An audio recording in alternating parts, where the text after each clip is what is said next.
We'll begin with a spin, traveling in the world of my creation. What we'll see will defy explanation. If you want a new paradise, simply look around and view it. Anything you want to do it, want to change the world, there's nothing to it. There is no life I know to compare with pure imagination. Living there, you'll be free if you truly want to be. You will find in your mind there's a world of endless fascination. No more fun place to be than in your imagination. You can dream any dream. You can savor every situation. Life in there's a sensational sensation. If you want to see magic lands, close your eyes and you will see one. Wanna dreamer, I'll be one. Anytime you please, and please save me one. There is no place to go to compare with your imagination. So go there to be free if you truly want to be.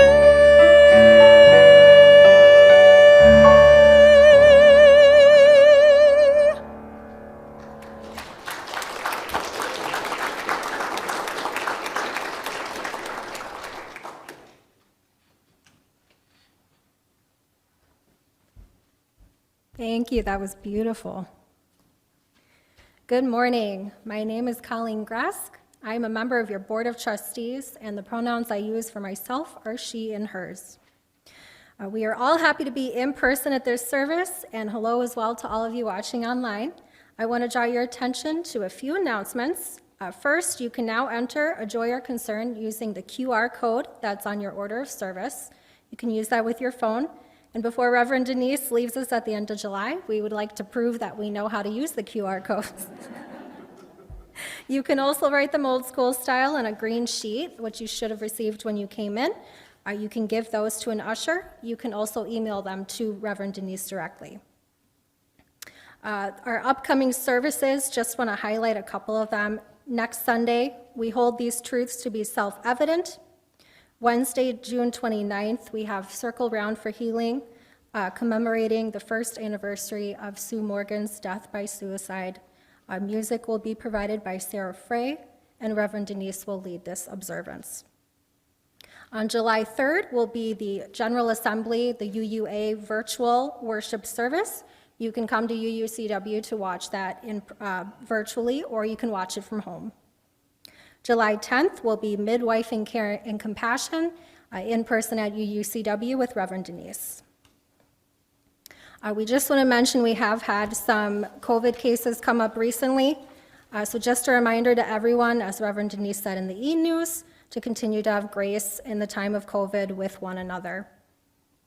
If you are newer here, or if you have not heard from us, if you're having trouble receiving the emails, or if you have a question, you can send us an email at visitor@uucw.org.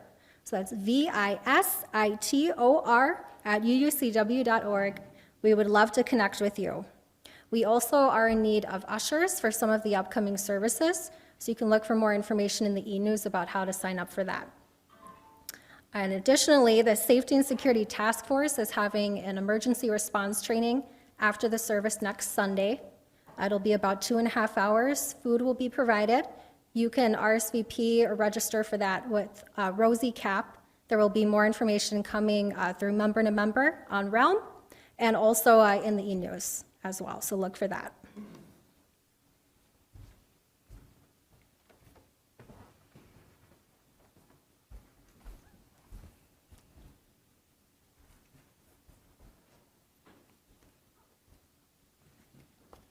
Good morning.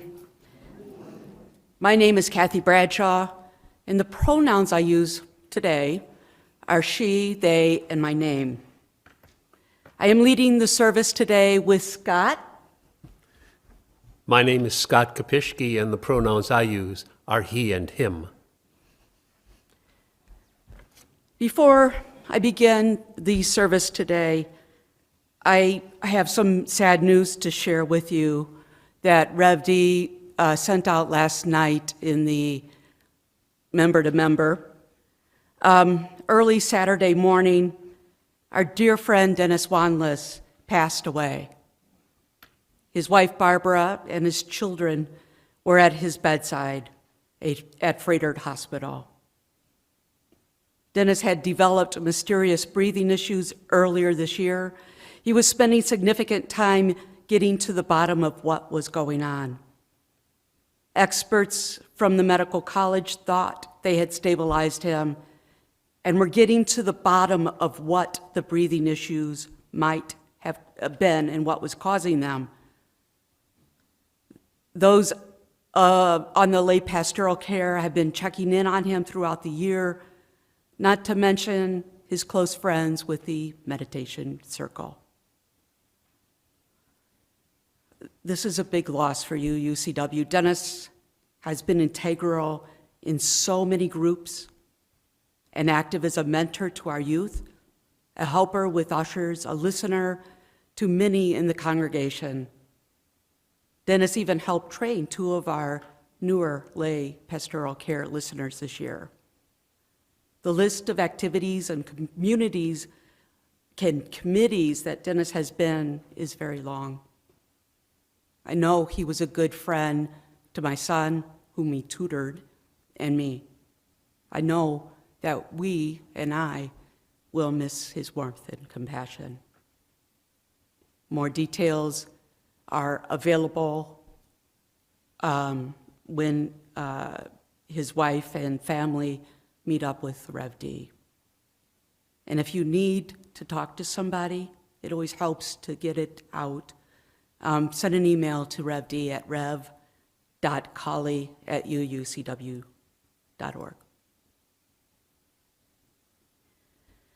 So friends, today is yet another one of those complicated hallmark moments that comes with complex emotions.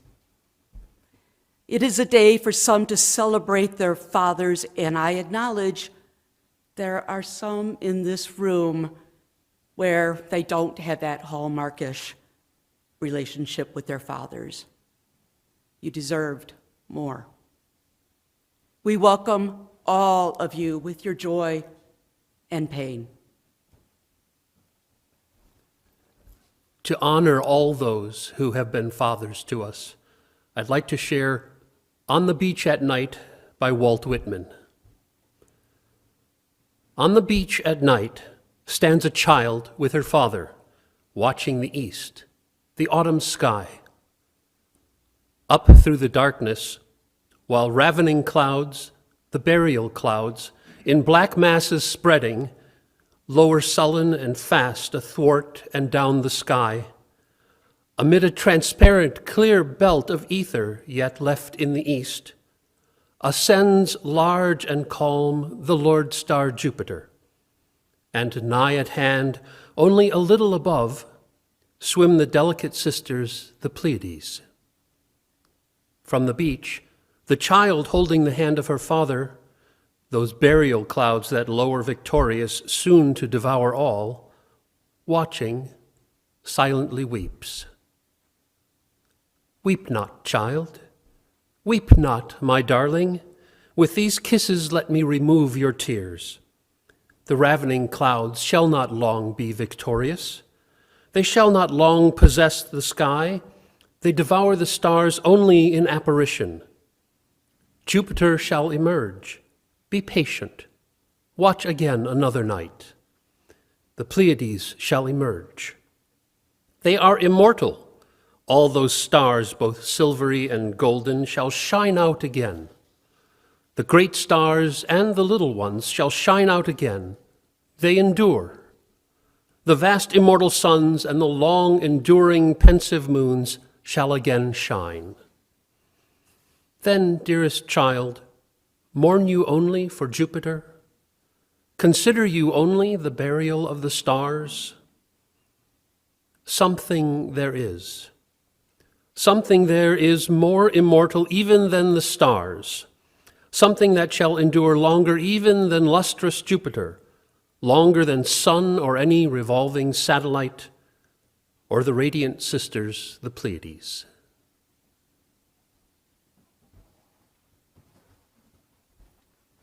Thank you, Scott. And today also marks Juneteenth, which our federal government finally recognized 157 and a half years after Abraham Lincoln issued the Emancipation Proclamation. Interestingly, this alleged emancipation was a concept only, a plank of the Republican Party's platform. In fact, slaves were not freed, unless, of course, they were running for their lives from the Confederate States. Much like the marketing of pride, we have another Hallmark greeting moment co-opted by Walmart and Targets of the world. Whatever the color of your skin, the language of your grandparents, the cultures that move in your being, the abilities and disabilities you hold, we welcome you. Whatever you believe, whatever your theology, prayer, or sacrament, even if none at all, we welcome you. Whomever you love, however you define family, you are welcome here. The identities you hold, how you want to be called, and your pronouns are respected and welcomed here. We unite in Unitarian Universalist principles. We are a community of communities, spiritual seekers working for justice, united in covenant and the spirit of love. We welcome all of you. Today, we are quite lucky. We heard Cynthia Cobb. She's a fabulous voice, oh my goodness. She has appeared with major theater companies in Milwaukee, Chicago, and far beyond. Most recently, she was in the Skylights hit production of The Hunchback of Notre Dame, which closed just last weekend, so we are very lucky she is here. Welcome, Cynthia.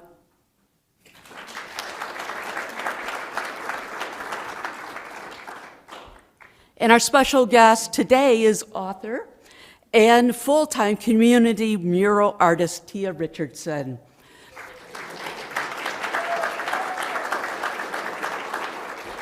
She resides in her hometown of Milwaukee, Wisconsin.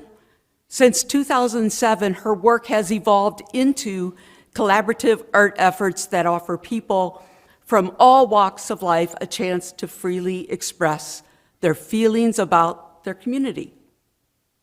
In 2018, she was awarded Artist of the Year by the Milwaukee Arts Board. In 2021, the Teen Mural Project she led with the Milwaukee Christian Center and Muskego Way Forward won a Mayor's Choice Design Award. She has completed over 60 murals in collaboration with youth and adults through nonprofits, K through 12, post-secondary schools, businesses, and local governments.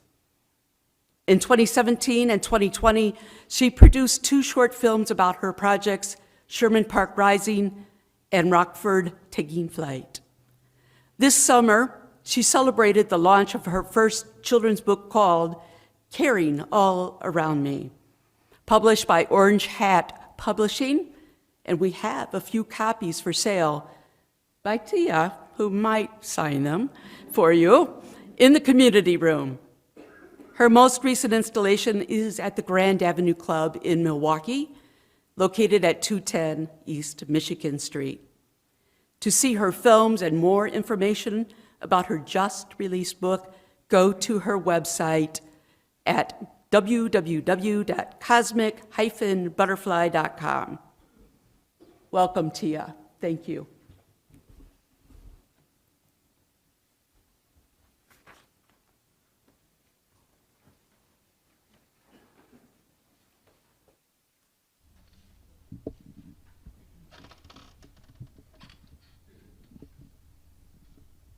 This is a hymn you may know. If so, please feel free to hum along. If you don't, there are 3 verses, so you may know it by the end.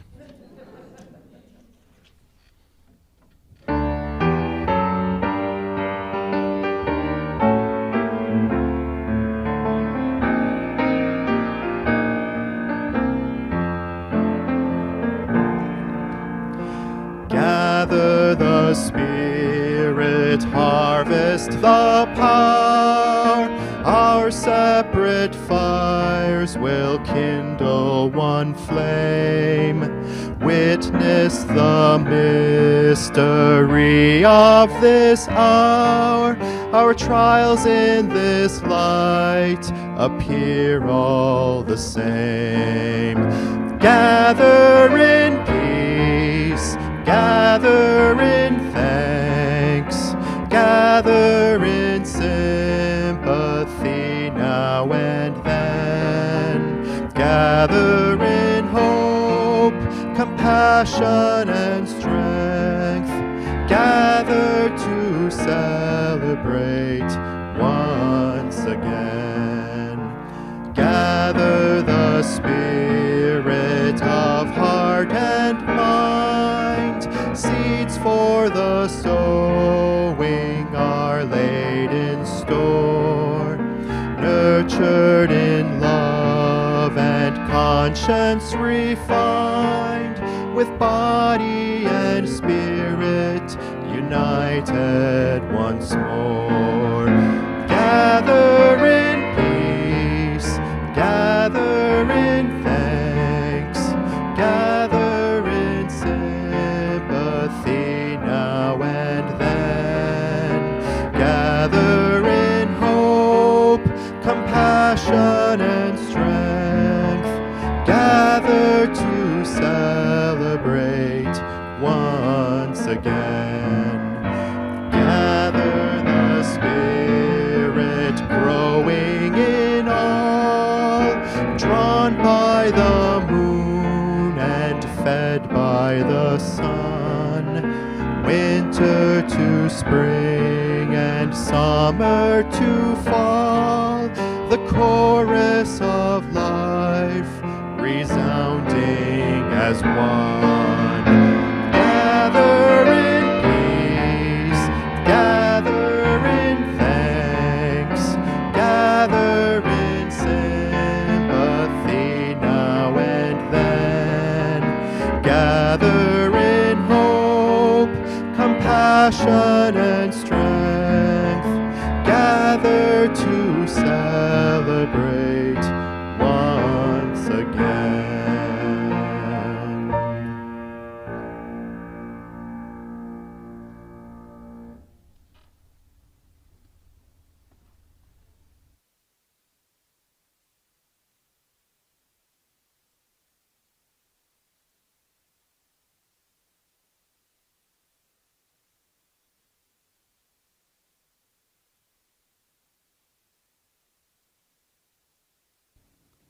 Now, do you hear me? Cool. Our words for the chalice lighting are in your order of service if you'd like to read along, or those who are online, please light your own personal chalice. In a world of suffering, trouble, and fear, in my heart there's a doorway drawing me near. A garden of possibilities might show the way to a brighter world one sunny day. Every thought we think brave enough to share goes out into the world on rays of light. Brave enough to care, every thought we think. Uh-oh, I got extra words. Okay, brave enough to care and...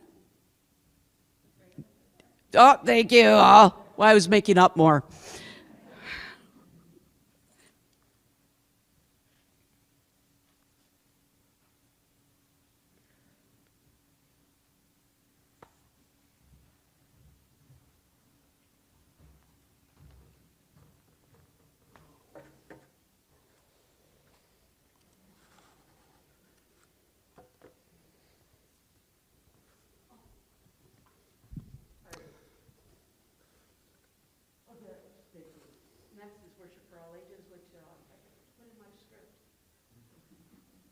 Good morning, everybody. I'm Dave Cicero, Director of Lifespan Religious Education here at Unitarian Universalist Church West, and my pronouns are he and his. So happy to have Tia with us here today. When I first learned of her work, I was really impressed with her process. I have an art background also, an art teacher, and involving the community in the design and the preparation and the execution of murals empowers the community, empowers the people. Despite many common fears and doubts about their own creativity, she does this with communities to work for positive changes in their world. So she recently published a book, as you've heard, Caring All Around Me. This book illustrates Tia's view of the world and shares messages that, like, it's important to care and to share for the benefit of not only the community, but for ourselves. So I will read from parts of her book this morning.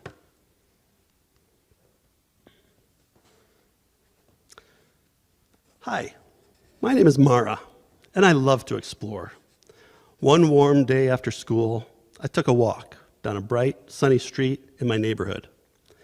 Butterflies danced ahead, and birds chirped at me with curiosity.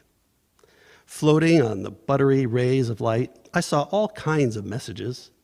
Some were kind and caring, but others were not. Who could these messages be for? Now, I also wonder, what messages do you hear in the world? What messages do you see? And how is it that they appear to you? Well, Mara eventually comes to a community garden with fish in a small, sparkling pond and flowers all around. All the flowers were unique in their own way. Tulips, roses, daisies, daffodils. Some stood tall, but others slumped. But each one opened at the warm touch of sunlight. Mara then wondered if it could be true that we get to choose the messages we let in.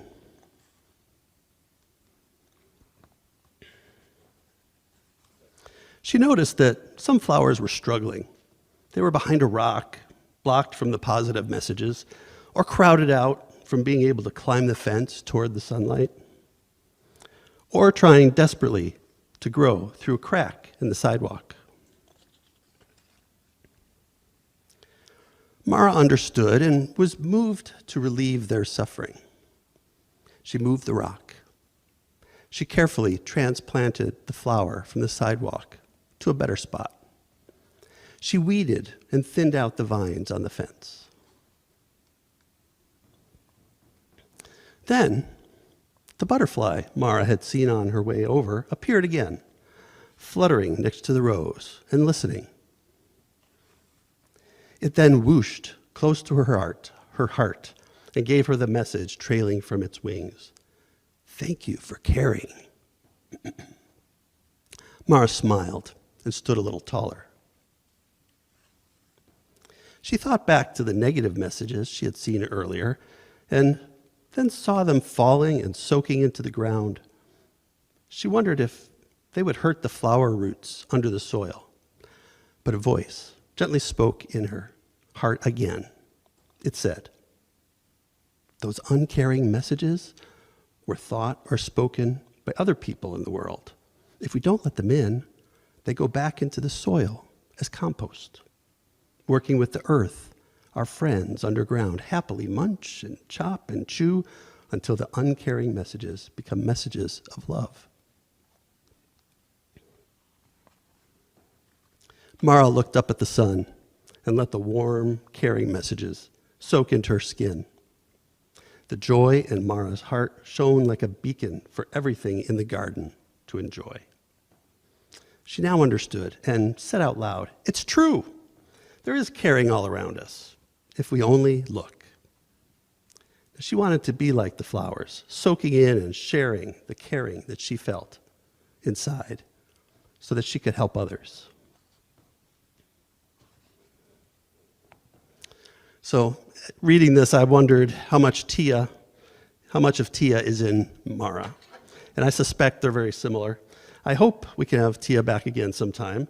Her views of how we are all perfect just the way we are, about how interconnected we all are with each other and with nature, and about how we all need to work together to create the beloved community that we desire. These all fit very nicely within the values and principles of Unitarian Universalism. Thinking back to Mara and her story, I wonder, what messages about the world do you understand? And how could you share those, helping to create a community of love and of caring?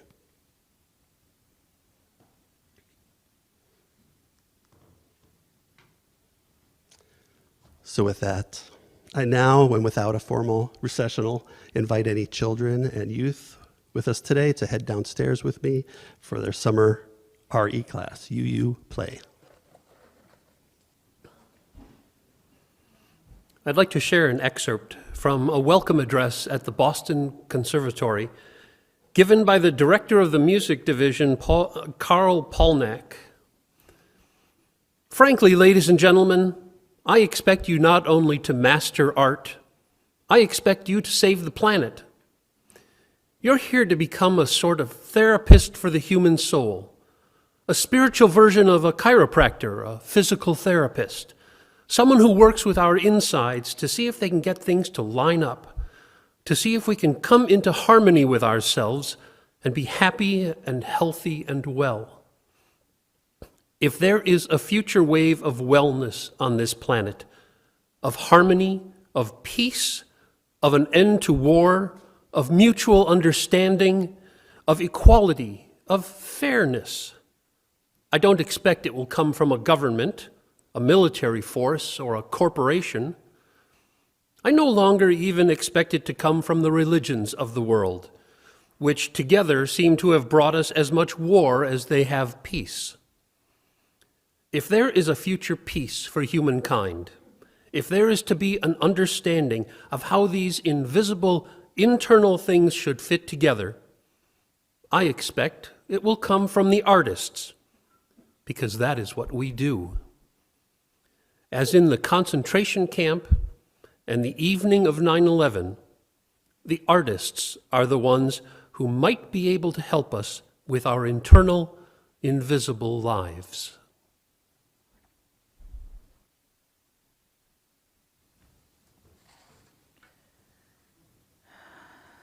Good morning, everyone. My name is Tia Richardson, and the pronouns I use are she and hers.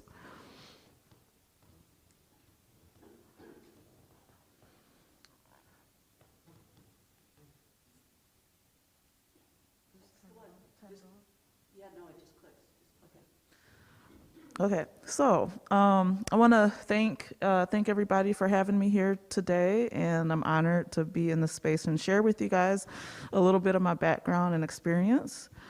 And so recently, I was thinking about the fact that we live in a multicultural society. And I decided to call this presentation Liberation in a Multicultural Society.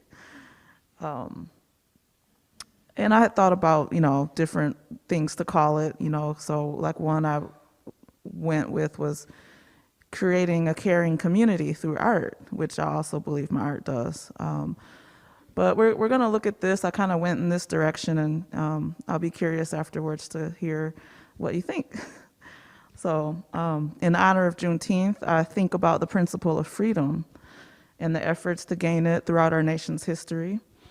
And having made gains, the challenges that brings when we must interact daily with people from cultural groups different from our own, different histories, cultures, and traditions.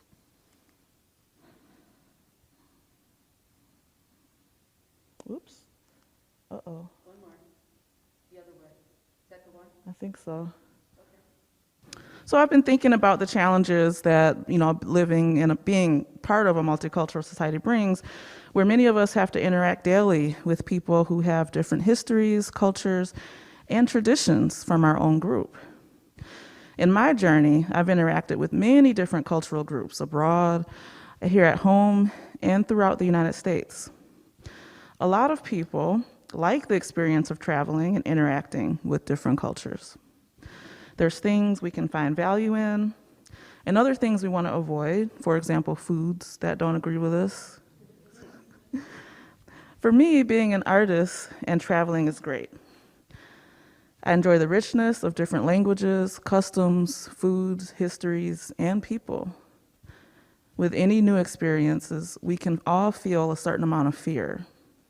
For example, there were times when I'm self-conscious of trying to learn and speak a new language, like Spanish, of being an outsider, fear whether or not I can be accepted in my efforts to interact with people from cultural groups different from my own. Fear of rejection at times is something I think we all can relate to as human beings. That given our history, our cultural backgrounds, this fear that our cultural backgrounds will always be a barrier to relating with the same respect and acceptance we can give our own group. There were other times in my journey, more often than not, when I didn't experience self-doubt, and it didn't matter that my Spanish was broken or that my cultural group was different. What mattered was that we were relating around something we had in common. An example of this is we can all have experiences in life where we may feel drawn to things outside of what we might think are in our physical cultural makeup. Take music or dancing, for example. We're all drawn to it. Music is a universal human language. Each culture expresses it a little differently. But we all have rhythm. It's just different. We naturally can relate to music, even if it might be from another culture, in ways we don't understand or think about. Maybe it's the beat or the lyrics that speak to a common human experience or sound. Maybe we even feel drawn to a particular cultural expression or tradition without really understanding why. From my perspective, maybe our soul has experience over many lifetimes, and it can find familiarity with traditions it has experienced in the past, making it a part of who we are in a spiritual way. That's just my perspective. People may see it other ways too. There are certain themes that are common across all human expression that we can tap into and relate to, because on the inside, we're all the same as human beings. We all want to belong, to feel valued, to contribute something meaningful, and participate as part of something bigger than ourselves.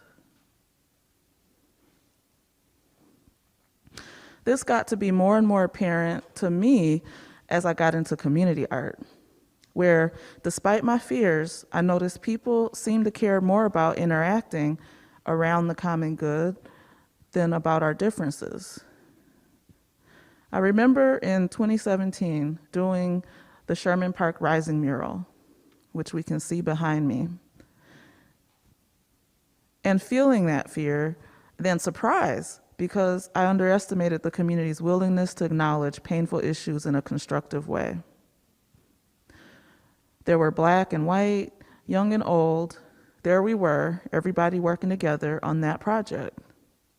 Even the police chief at the time got involved.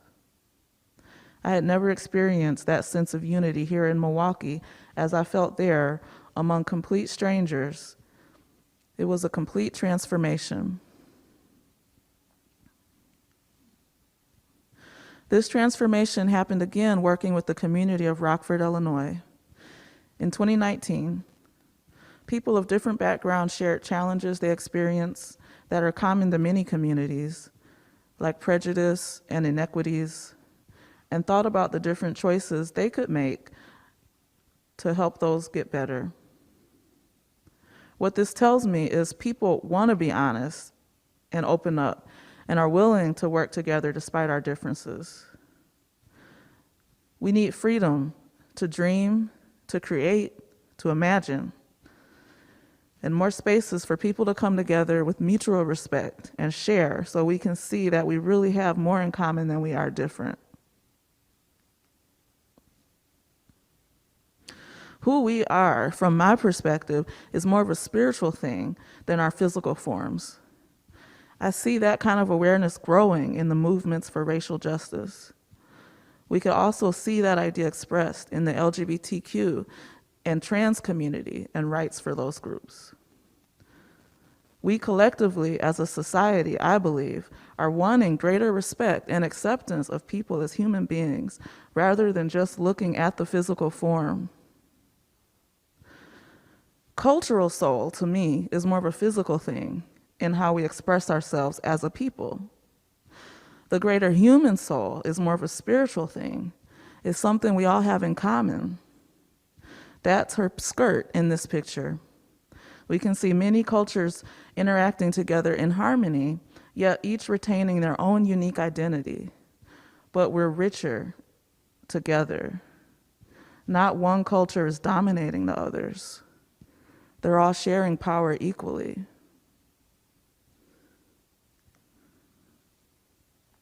We're all parts connected to a greater whole. Equity to me is everyone having something of equal value to contribute to the larger whole, to make it better. Equity is not picking and choosing the parts we like and then disrespecting the parts we don't like. The heart naturally connects many different things that seem separate or unrelated. The brain separates and divides. That's not necessarily a bad thing, it's just something to be aware of.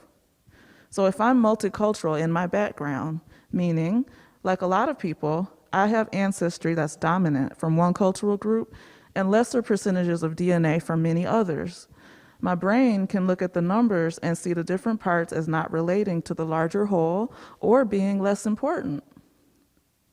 Fortunately, there are pathways to help us connect these different parts through creative thinking.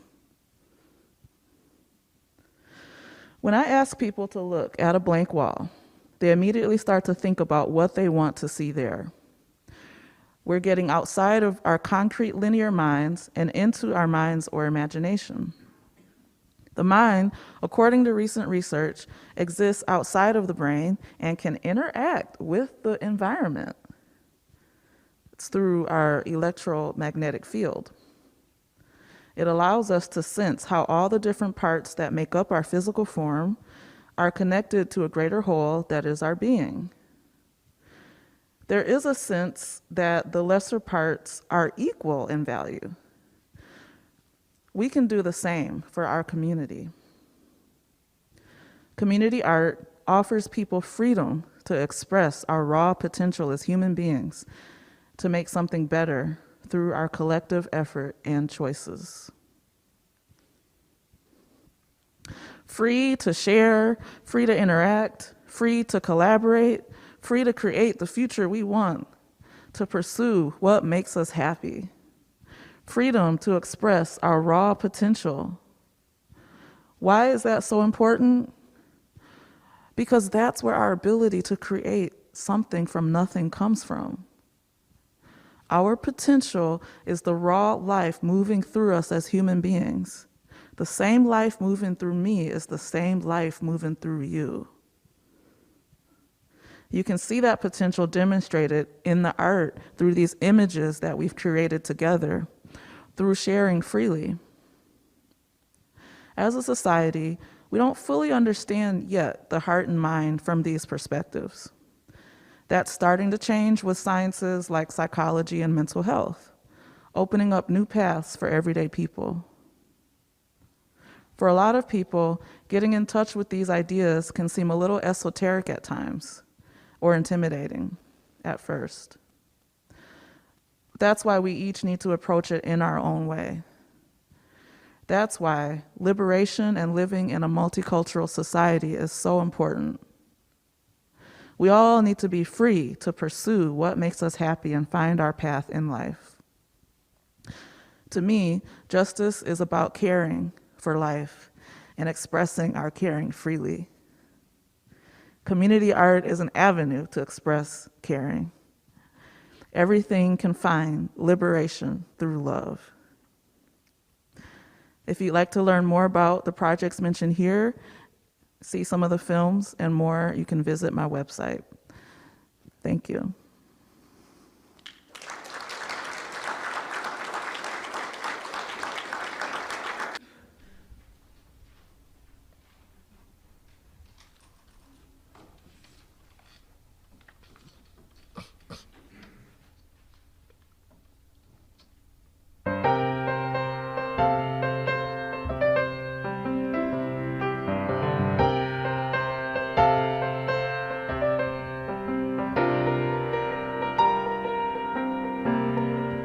Reach out and touch somebody's hand.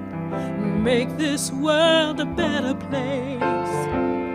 If you can, reach out and touch somebody's hand. Make this world a better place. If you can, just try. Take a little time out of your busy day to give encouragement to someone who's lost the way. Or would I be talking to a stone if I asked you to share a problem that's not your own? Oh, we can change things if we start giving. Why don't you reach out and touch somebody's hand and make this world a better place? If you can, you gotta reach out and touch somebody's hand and make this world a better place. If you can, just try. So if you see an old friend on the street and he's down, remember his shoes could fit your feet. Try a little kindness and you'll see it's something that comes so very, very naturally. Oh, we can change things if we start giving. Why don't you reach out and touch somebody's hand?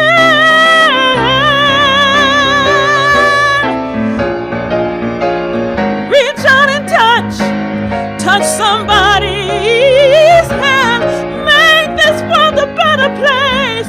If you can, you gotta reach out and touch somebody's hand. Make this world a better place. If you can, you gotta reach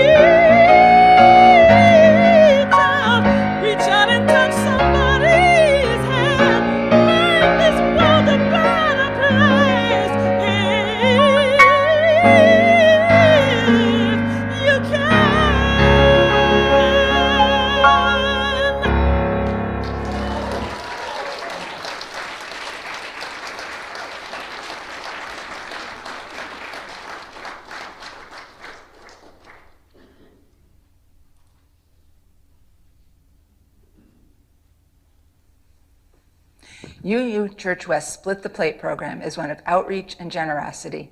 Each month, we give half of all undesignated offerings to a nonprofit organization to help us live our Unitarian Universalist values and serve our community. Our Split the Plate partner for June through mid-July is Worthy Now Prison Ministry, which operates within the Unitarian Universalists Association's Church of the Larger Fellowship, or CLF.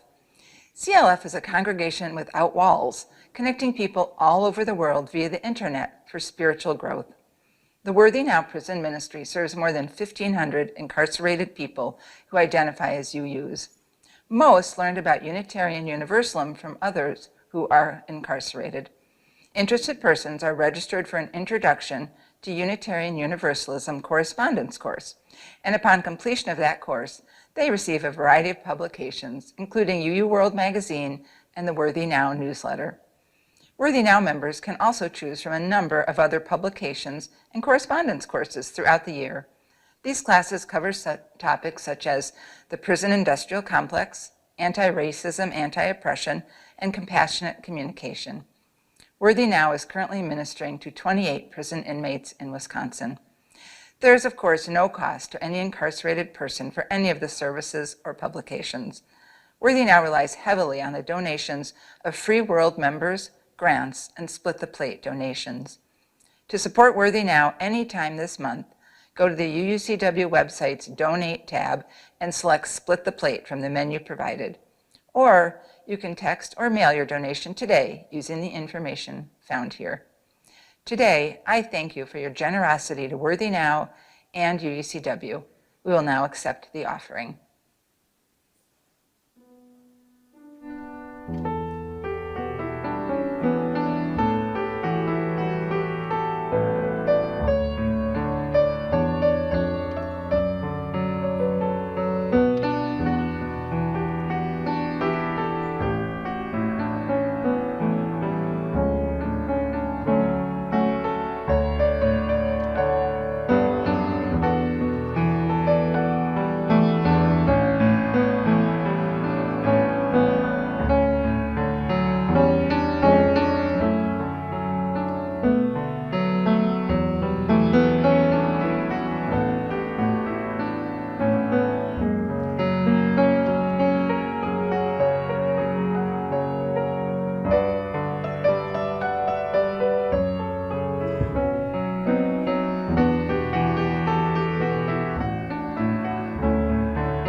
Scott's the one who gets to play with fire. Thank you for your gifts of time and money. Everything in the world thrives on a flow of light, life, and love. You can't see it, but the messages, or feel it, but the messages are all around us. And there are caring messages for everyone. Thank you for caring.